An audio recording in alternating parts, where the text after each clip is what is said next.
नमस्कार, मैं रीनू यादव आप सभी दर्शकों का अन्नदाता कार्यक्रम में स्वागत करती हूं। किसान बहुत परिश्रमी होते हैं। वे खेतों में जी तोड़ मेहनत करते हैं। जो अनाज, फल और सब्जियां उगाते हैं, हमारे देश की अर्थव्यवस्था का लगभग समूचा भार उन्हीं के कंधों पर ही है।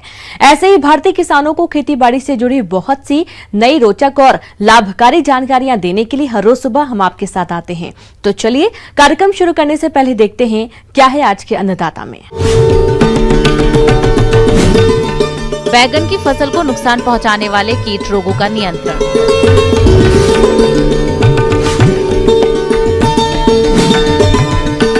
योजनाओं का लाभ लेकर जैविक खेती अपनाएं, अच्छा लाभ कमाएं।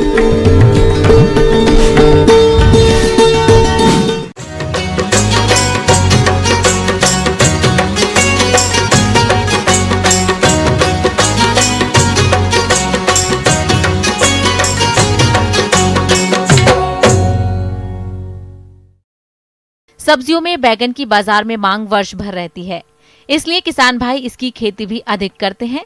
लेकिन बहुत से किसान भाइयों को इस फसल से आशा के अनुरूप उपज नहीं मिल पाती है। इसका एक मुख्य कारण है कीटों का प्रकोप, जो फसल को छोटी अवस्था से लेकर फलों की तुड़ाई तक नुकसान पहुंचाते हैं। तो आप कैसे करें इन कीट और रोगों का नियंत्रण, आइए जानते हैं जवाहरलाल नेहरू कृषि विश्वविद्यालय जबलपुर के कृषि वैज्ञानिक डॉक्टर प्रमोद गुप्ता से।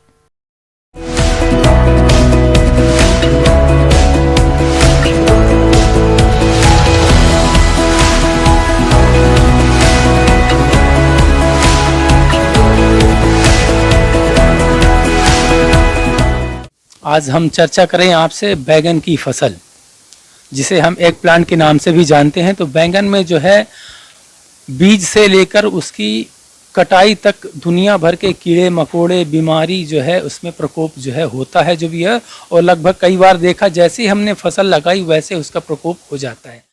किसान भाइयों, बैंगन की फसल को तना और फल छेदक कीट द्वारा अधिक नुकसान पहुंचाया जाता है, जिसकी वजह से फलों की गुणवत्ता तो खराब होती ही है, साथ ही साथ बैंगन के उत्पादन में भी कमी आने लगती है।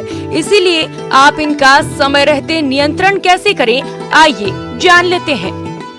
इसके बाद जैसे हमारा पौधा बड़ा होता है, जैसे बड़ा होता है तो हमने देखा पौधा जो भी है, डालियां जो ऊपर की होती है जो है मुरझाने लगती हैं। कई बार हम सोचते हैं ये क्या हो गया, नीचे का पत्ता तो हरा है लेकिन ऊपर की डाली सूख गई। लेकिन जब आप उसको तोड़ के देखेंगे तो उसमें जो है जो तना छेदक इल्ली जो होती है उसमें जो अंडे देके उसमें लग जाती है और वो तना वो अलग हो जाता है। तो अगर आप उसको काट के वहाँ से अलग करके दूर जो है उसको गाड़ दें, जैसे ही फसल हमारी बड़ी होती है भटे की जो बैगन की जो है, तो आप देखेंगे उसमें जो है कि फ्रूट का जैसे साइज आता है तो फ्रूट बोरर लग जाता है उसमें जो भी है।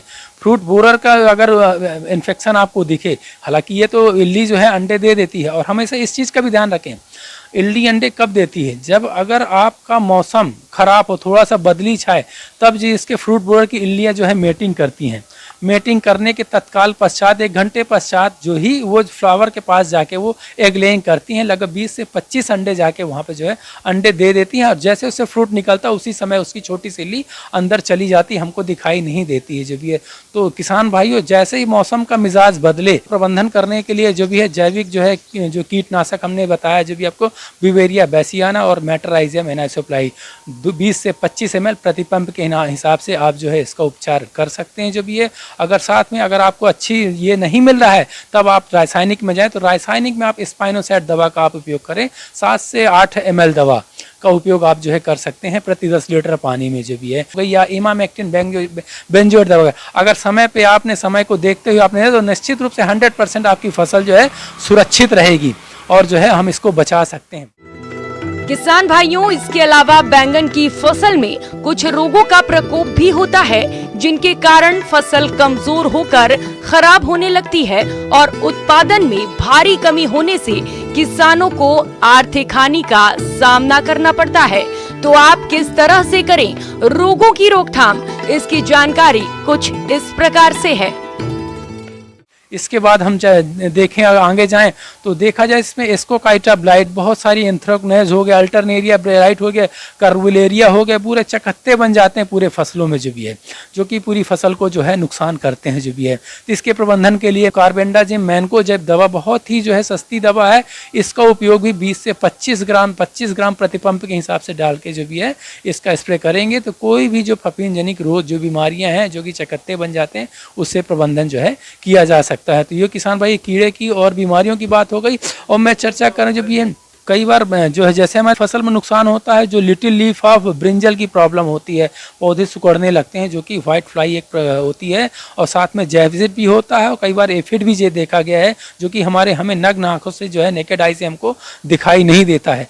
अगर हम जब देखेंगे, जब हम पौधों को देखेंगे तब वो उड़ती हुई नजर आए तब समझ में आता है जो भी है कि इसका जो ये लिटिल लीफ ऑफ ब्रिंजल होता है एक वायरस वेक्टर है जो कि व्हाइट फ्लाई से जो है फैलता है। एक मक्खी अगर जो है आपके खेत में नहीं है लेकिन हो सकता है आपके बाजू वाले खेत में रही हो तो एक मक्खी उड़ के आएगी और आपके खेत में पौधे में एग लेइंग करेगी, कम से कम 250 से 300 अंडे देती है जो भी है, और वो 3 से 4 दिन में फूट जाते हैं और जैसे निकलते वो खाना शुरू कर देते हैं और वायरस से इन्फेक्टेड जो है क्या नाम से, और धीरे धीरे मल्टीप्लाई होती रहेगी जो भी है, और आपके पूरे जो है क्या नाम से खेत में फैल जाएगी ये बीमारी जो भी है। तो इसका प्रबंधन करने के लिए भी मैं चर्चा करूँ जो भी है लिटिल लीफ करिए जो भी है कि सबसे पहले जो अगर ज़्यादा इन्फेक्टेड कोई पौधा तो उसको उखाड़ के बिल्कुल अलग कर दें, जला दें जो भी है, और साथ में नियर बाई एरिया में जो भी है आप जो है बढ़िया जो है अच्छा स्प्रे इमिडाक्लोरपिड का चाहे थायोमेथाक्साम का 8 से 10 ग्राम दवा प्रति पंप के हिसाब से आप जरूर निश्चित रूप से आप लोग जो भी वहाँ पे डालें जो भी है, और कोशिश करें ये जो है जब आपकी वहाँ पे ब्रिंजल की फसल अपने खेत में नहीं है तो आप देखें ये आश्रय लेती है जो आसपास के नींदा है जो भी है, तो नींदा का भी प्रबंधन जरूर निश्चित रूप से करें जो भी है। और आसपास के नींदा प्रबंधन के लिए जो भी है दवाई की तो मैं कोई चर्चा नहीं करूँगा, खासकर क्योंकि बैगन वाली फसल में बहुत ही सकुलेंट फसल होती, नहीं कर सकते। मैनुअल बीडिंग हाथ से जो है उखाड़ के आप लोग कर सकें तो बहुत ही अच्छा रहेगा जो भी है।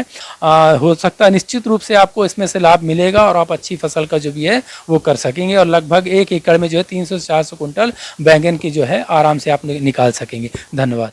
किसान भाइयों, अभी तक आपने खेती से जुड़ी हुई कुछ उपयोगी जानकारियां देखी हैं। अब लेते हैं एक छोटा सा ब्रेक, जल्द ही लौटेंगे।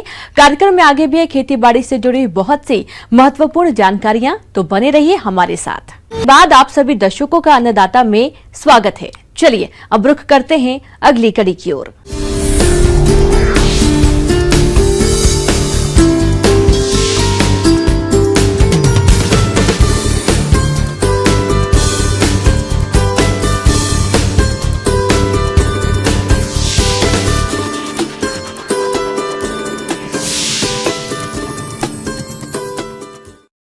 जैविक खेती आज की जरूरत है और इस जरूरत को देखते हुए सरकार जैविक खेती के लिए जरूरी योजनाएं चला रही है, जिससे किसानों के सामने मुश्किलें न आएं और आसानी से जैविक खेती को अपना सकें और लाभ ले सकें। तो आइए इस बारे में जानते हैं परियोजना उपनिदेशक डॉक्टर धर्मपाल गौतम से।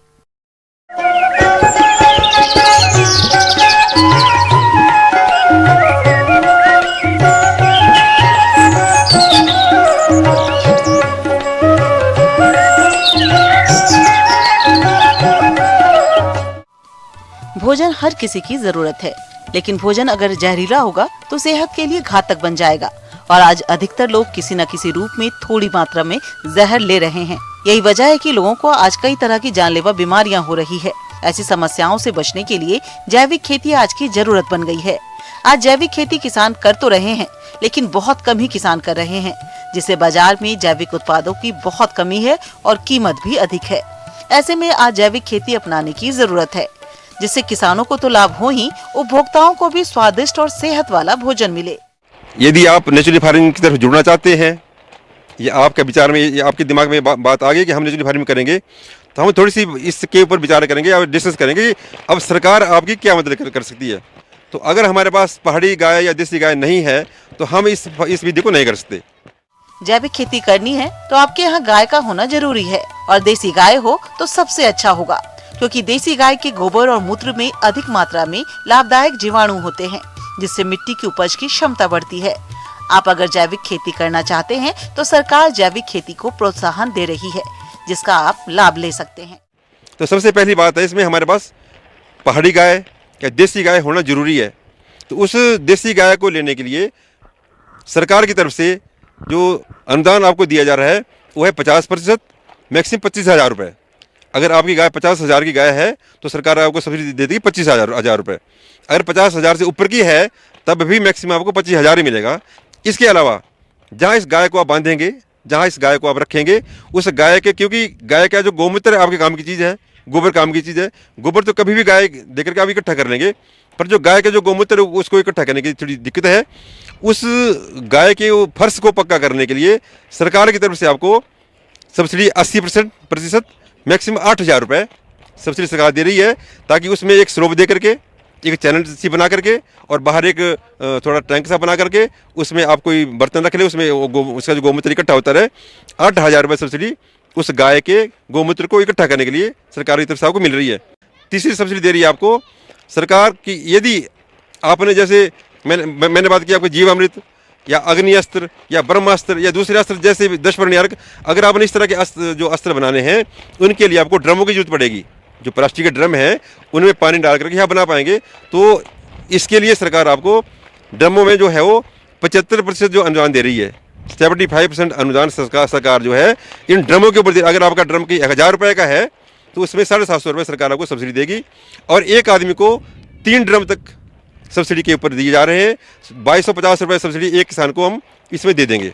इसके अलावा सरकार ने एक और व्यवस्था रखी है कि आप किसान हैं लेकिन आप कहीं नौकरी करते हैं, कहीं कुछ बिजनेस करते हैं, कहीं बाहर जाते हैं, आपके पास ऐसी व्यवस्था नहीं है कि आप गाय पाल सकें, लेकिन आपके दिमाग में बात आ चुकी है कि हमने नेचुरल फार्मिंग करनी है।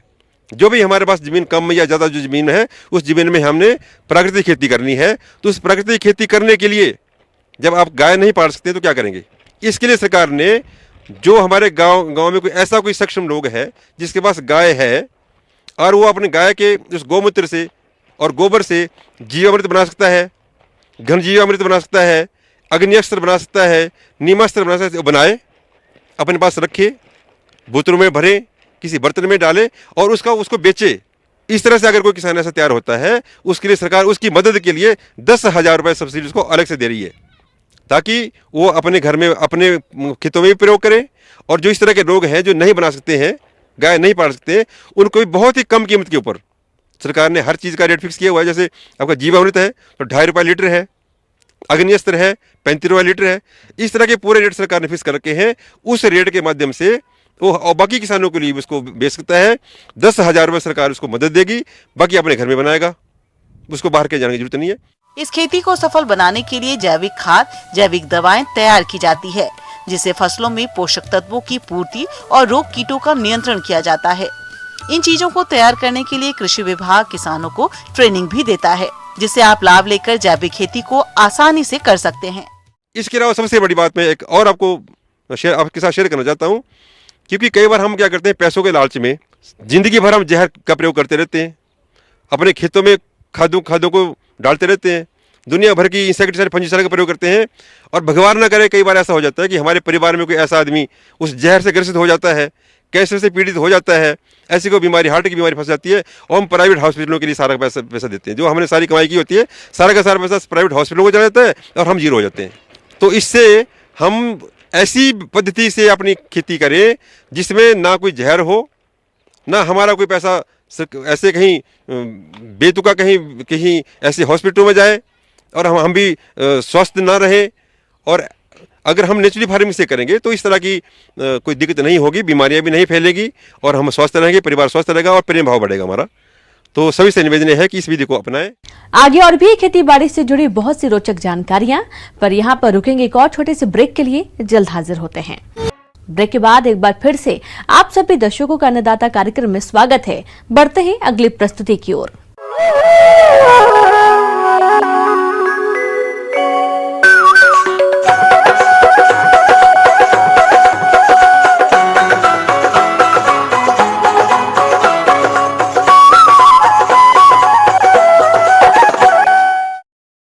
मुर्गी पालन मांस और अंडा उत्पादन के लिए किया जाता है, लेकिन इस व्यवसाय में बीमारियों के चलते कई बार भारी घाटा हो जाता है। इसलिए मुर्गियों को बीमारियों से बचाने के लिए आपको सभी उपायों को अपनाना चाहिए, जिससे आपका मुनाफा बढ़ सके। तो मुर्गियों को घातक बीमारियों से निजात दिलाने के लिए मुर्गी पालक भाई कौन कौन से उपायों को अपनाएं, इस विषय पर विस्तार से जानकारी दे रहे हैं डॉक्टर SK शुक्ला।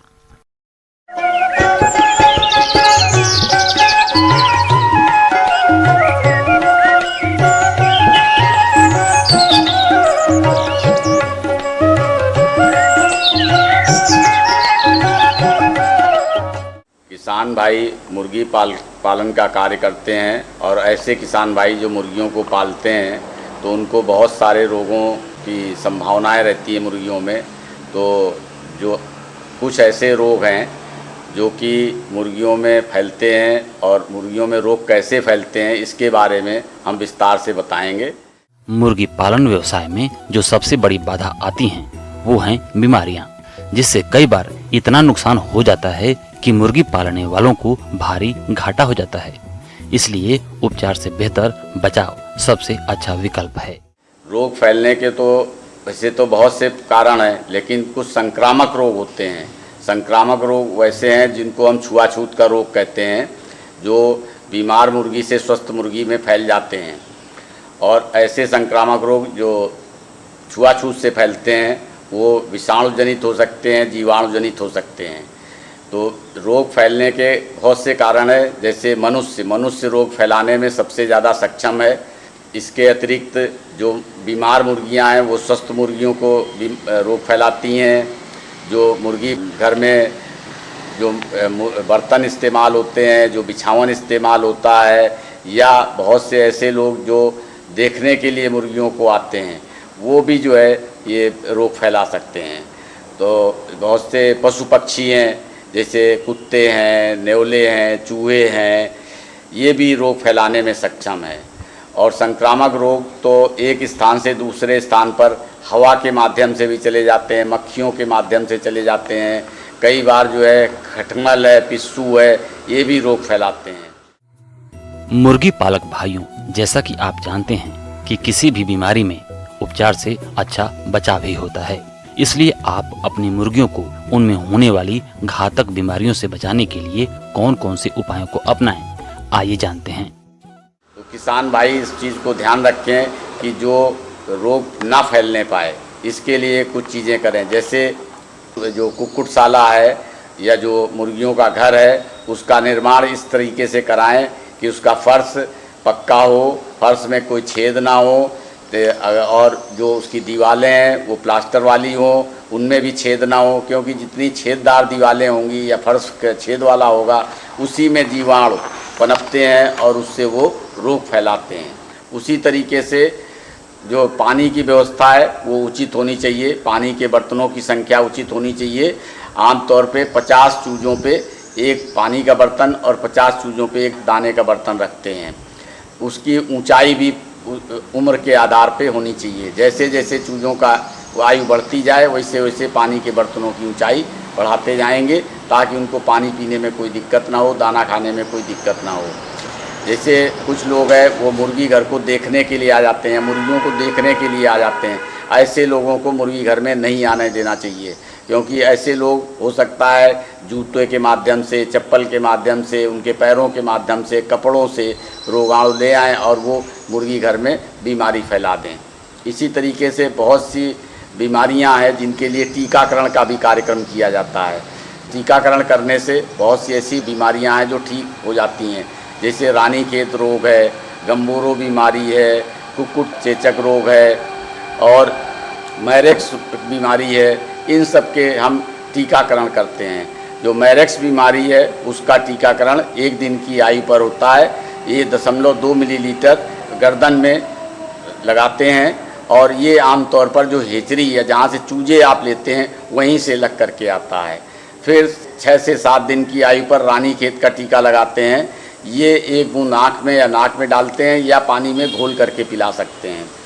इसी के साथ इन्फेक्शियस ब्रांकाइटिस एक बीमारी होती है जिसको हम श्वसन तंत्र का रोग कहते हैं, वो भी जो है टीकाकरण कर सकते हैं। 1 दिन से 7 दिन की आयु पर इसका टीका आँख में या नाक में डाल सकते हैं या चोंच खोल करके मुंह में डाल दीजिए। फिर 10 से 12 दिन की आयु पर गम्बोरों का टीका लगाते हैं। ये भी टीका आँख में डाल सकते हैं, नाक में डाल सकते हैं या पानी में घोल करके पिला सकते हैं। फिर 28 दिन की आयु पर गम्बोरों का टीका दोबारा पिलाते हैं। इसके अतिरिक्त 6 सप्ताह की आयु पर कुक्कुट चेचक रोग के लिए टीका लगाते हैं और ये मांसपेशी में लगाया जाता है। इसकी मात्रा 0.2 मिलीलीटर है और ये अंडे देने वाली मुर्गियों में टीकाकरण करते हैं। उसके बाद 50 से 55 दिन की आयु पर रानीखेत और इन्फेक्शियस ब्रांकाइटिस का टीका पानी में घोल करके पिलाते हैं। उसके बाद 10 से 12 सप्ताह की आयु पर R2B का टीका है, जो इंजेक्शन की सहायता से 0.5 मिलीलीटर मुर्गियों को लगाया जाता है, इससे रानीखेत रोग ना फैलने पाए। इसी के साथ जो है, जब अंडे देने वाली मुर्गियां होती हैं तो जब अंडा उत्पादन आने वाला हो तो 18 सप्ताह की आयु पर रानीखेत का निष्क्रिय टीका और इन्फेक्शियस ब्रांकाइटिस का निष्क्रिय टीका लगाते हैं। इन सब टीकों को अगर लगाएंगे तो मुर्गियों में जो संक्रामक रोग हैं, ये रानीखेत रोग है, गम्बोरो रोग है, कुक्कुट चेचक रोग है और मैरेक्स की बीमारी है, ये नहीं होने पाएगी। ब्रायलर पक्षियों में आमतौर पर हम 2 ही टीके लगाते हैं। पहला टीका रानीखेत के लिए 1 से 7 दिन की आयु पर, दूसरा टीका गम्बोरो के लिए 10 से 12 दिन की आयु पर। तो किसान भाइयों से हम यही अनुरोध करेंगे कि वो अपनी मुर्गियों का टीकाकरण समय पर कराएं और अच्छा उत्पादन लें तथा उनकी मुर्गियां स्वस्थ रहें, आर्थिक रूप से वो लाभ कमाएं।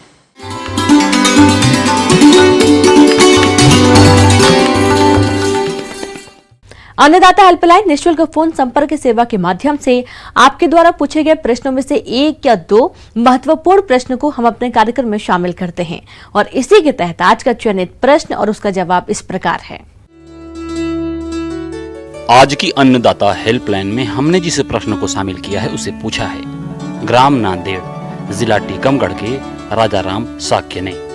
आपने मूंग की फसल में पित्तशिरा रोग से बचाने के उपायों के बारे में जानकारी चाहिए है, तो इसके लिए देखिए कार्यक्रम का यह अंश।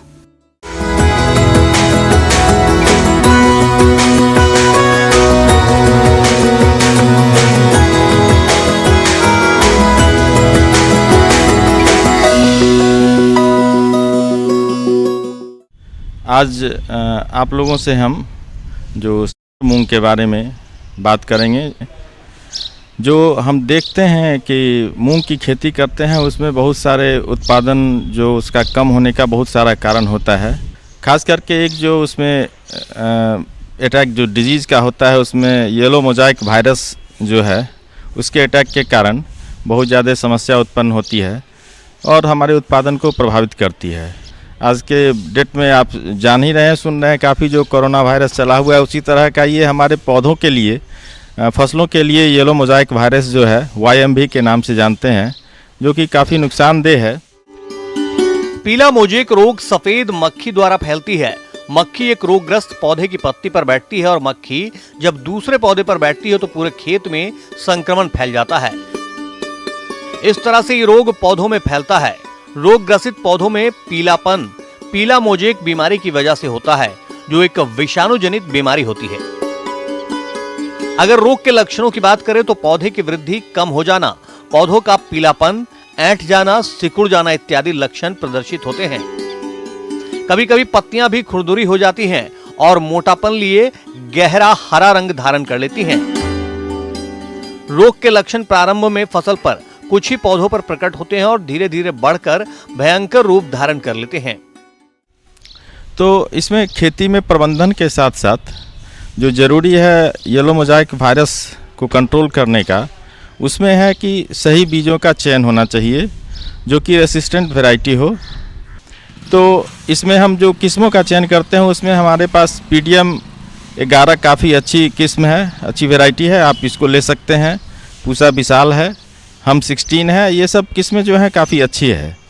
तो इन सब किस्मों को आप लगा के इससे बच सकते हैं। दूसरा जो इसका उपाय है, जो हमारा बीज, अच्छे बीजों का चयन, वीड जो खरपतवार है उसका नियंत्रण, और जो हमारे पास मिट्टी है, सॉइल है, उसका मैनेजमेंट, इन सब चीज़ों को अगर हम करते हैं तो हमारे पास उसके उत्पादन को, उसके बीमारी को रोकने का काफ़ी अच्छा ये उपाय हो सकता है।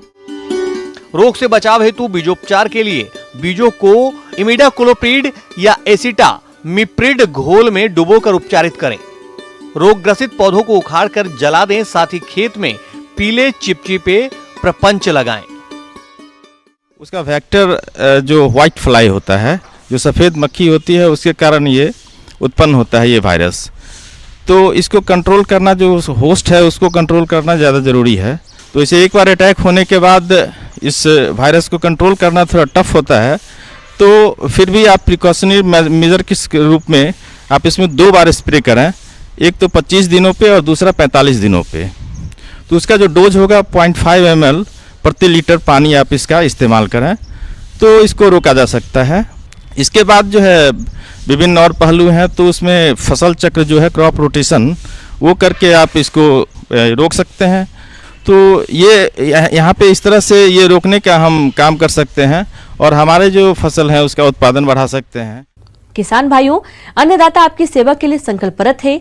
कृषि संबंधित समस्या एवं सुझावों के लिए आप हमें इस पते पर संपर्क कर सकते हैं। प्रोड्यूसर अन्नदाता news 18 Madhya Pradesh Chhattisgarh, Ramoji film city, Hyderabad 501512। साथ ही आप हमें ईमेल भी कर सकते हैं। हमारा ईमेल है p18annadatamp@nw18.com। और इसके अतिरिक्त आप हमें निःशुल्क हेल्पलाइन नंबर 180041922155 पर सोमवार से शनिवार सुबह 10 से शाम 4 बजे के बीच संपर्क कर सकते हैं। किसान भाइयों, अब समय हो रहा है आपसे विदा लेने का, तो हमारी अन्नदाता टीम को दीजिए इजाजत। कल फिर आपसे मुलाकात होगी कृषि संबंधित कुछ और महत्वपूर्ण जानकारियों के साथ। नमस्कार।